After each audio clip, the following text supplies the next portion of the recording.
Vamos lá, a semana que começa é crucial para os planos do governo federal, expectativa de que finalmente será votado na Câmara dos Deputados o projeto de lei do novo marco fiscal, reportagem de Marina Demore.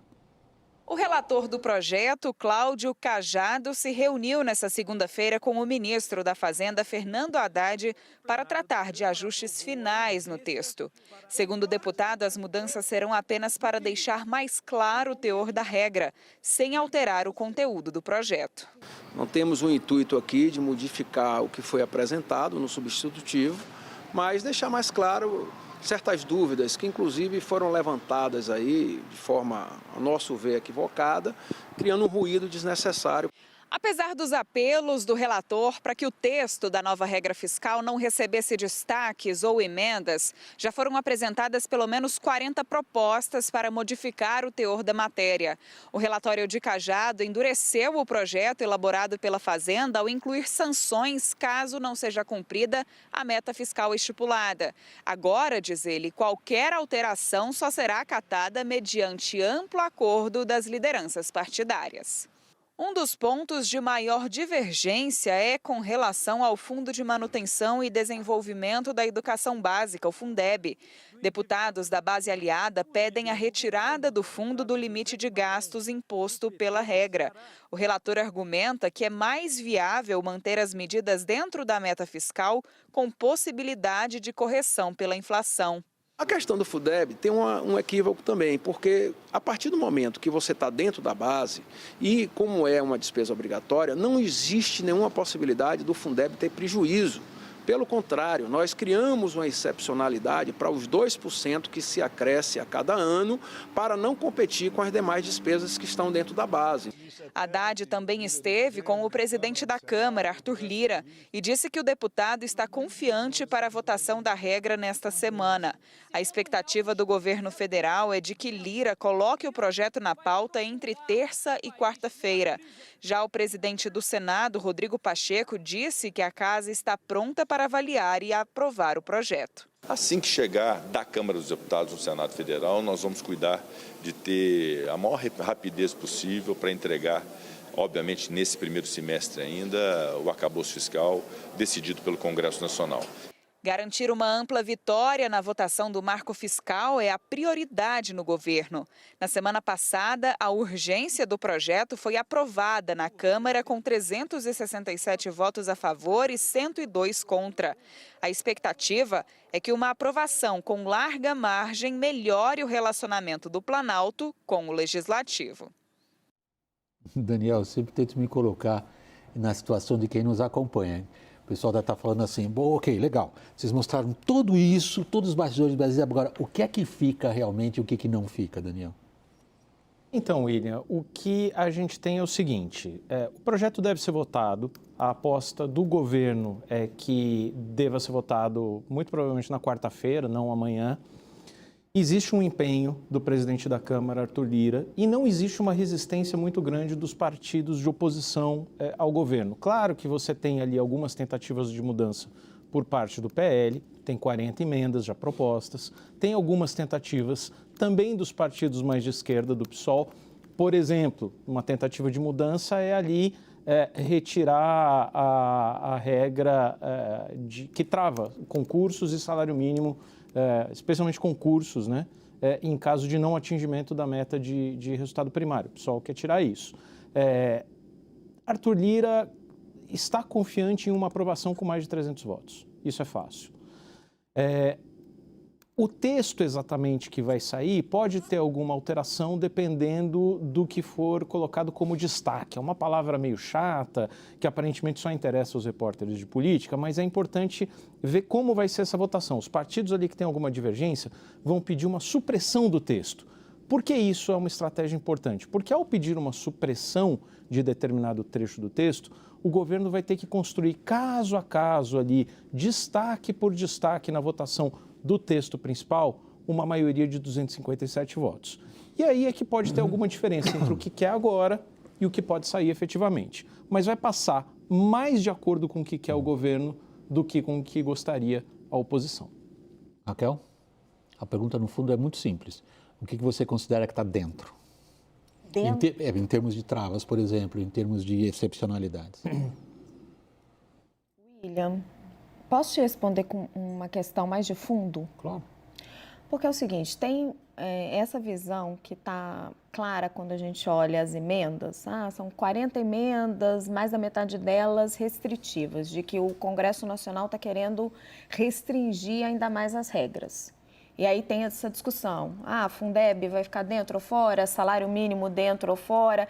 Mas eu acho que essa discussão, esse finalmente que vai ser afinado, pode fazer uma grande diferença, mas mais importante é a gente entrar no conceito.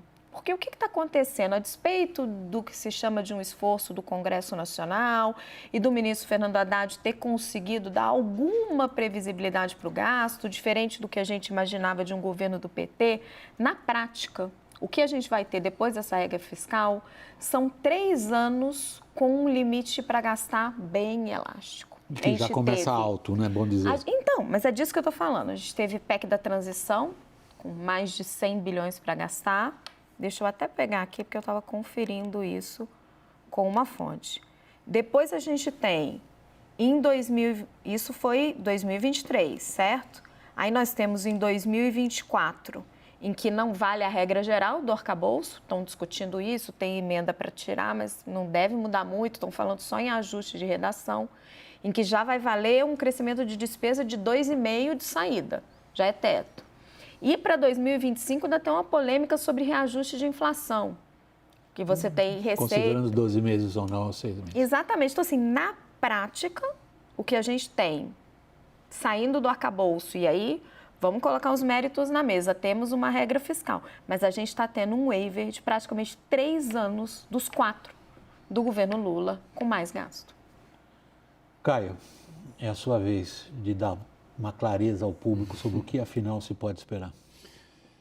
Bom, em linhas gerais, essa aprovação com larga margem, eu tenho uma ponderação. Primeira, política, uma vitória do Arthur Lira. Esse placar elástico, mais de 300 votos, será vendido pelo Palácio do Planalto como uma sinalização de que a base aliada está sendo organizada, mas ele vai mostrar que a base aliada que está organizada é a base aliada do presidente da Câmara, Arthur Lira. Esse é um ponto. E outro ponto que vai deixar clara essa aprovação é que as urnas em 2022 elegeram um governo, um poder executivo centro-esquerda, sem dúvida, e um Congresso Nacional à direita. Porque sem todos os ajustes também que estão sendo feitos pelo Cláudio Cajado, político experiente, do PP, da Bahia, né? PP, que era o partido central ali no governo Bolsonaro. Todas as mudanças que ele tem feito, sim, como um acordo com o governo, sim, mas dentro de uma ideia de limitar e de restringir a regra fiscal. Achei muito interessante hoje, a Raquel mandou para o Felipe Salto uma análise, pediu uma análise das emendas. E daí das 40 emendas, 25 são restritivas e 12 eram expansionistas. E é 3 neutras. praticamente a proporção do Congresso Nacional. Esses 12 expansionistas é a proporção mais ou menos da esquerda dentro do Congresso Nacional. E os outros 2/3 é o que temos de, vamos dizer assim, direita dentro do Congresso Nacional. Matemática na política, ela não erra também, desses dados. Não, é barato isso, eu acho fascinante quando a gente faz contabilidade e estatística aplicada ao Congresso Nacional. Isso tem várias regras. Caio Junqueira levando a matemática para as negociações políticas. Não, tem várias taxas que você faz isso, né? Análise de liderança, de bancada... Caio, quanto é que é 2 mais 2 na política? William, diga, Daniel. Observe que o presidente da Câmara, Arthur Lira, tem dito e repetido que o compromisso dele, que ele está fortemente comprometido com a votação tanto da nova regra fiscal e comprometido nas entrelinhas com a aprovação e comprometido com a votação da reforma tributária até o recesso de julho no Legislativo. O compromisso dele acaba por ali, sem necessariamente aprovação da reforma tributária. Então, é um engajamento dele que é muito importante ali. Ele tem mais votos na Câmara do que o governo. O grande quadro, eu acho que sai desse marco fiscal, quer dizer, ele está com uma cara de que não há, no cenário previsto ali até o final da década, um descontrole das contas públicas, um descontrole fiscal, mas tampouco há uma redução da trajetória da dívida, da relação dívida-PIB. O que isso deixa os economistas mais céticos um pouco preocupados é que quando a gente faz exercícios ali de médio prazo, então a gente olha aqui de 2023 a 2030 e fala assim, ok, a dívida pública vai ficar mais ou menos sob controle, a gente está partindo do pressuposto que não haverá nenhuma grande crise no meio do caminho. O problema é que as crises acontecem. E se a gente for olhar de 10 anos para cá, várias aconteceram. Não precisa nem ter uma pandemia, pode ter uma grande recessão, pode ter um país vizinho quebrado, pode ter uma crise na Ásia, pode ter uma guerra. E são esses descontroles que fazem um pouco o governo perder a mão nas finanças públicas. Então, o governo está queimando ali uma gordura que poderia ter de diminuição na trajetória da dívida líquida, da dívida bruta em relação ao PIB, está queimando essa oportunidade logo de largada, como se nada fosse acontecer até 2030. William. Vai. Depois continua. Se você se lembra, quando o Gabriel Galípolo, secretário executivo do Ministério da Fazenda, esteve aqui conosco, Lembro. E ele dizia que ele queria atravessar essa linha fina, né, entre o que a esquerda esperava desse aumento de gastos e o que o mercado esperava. E o que o Daniel está descrevendo é exatamente isso, assim, é uma tentativa de você ir por um meio do caminho, só que nada pode dar errado.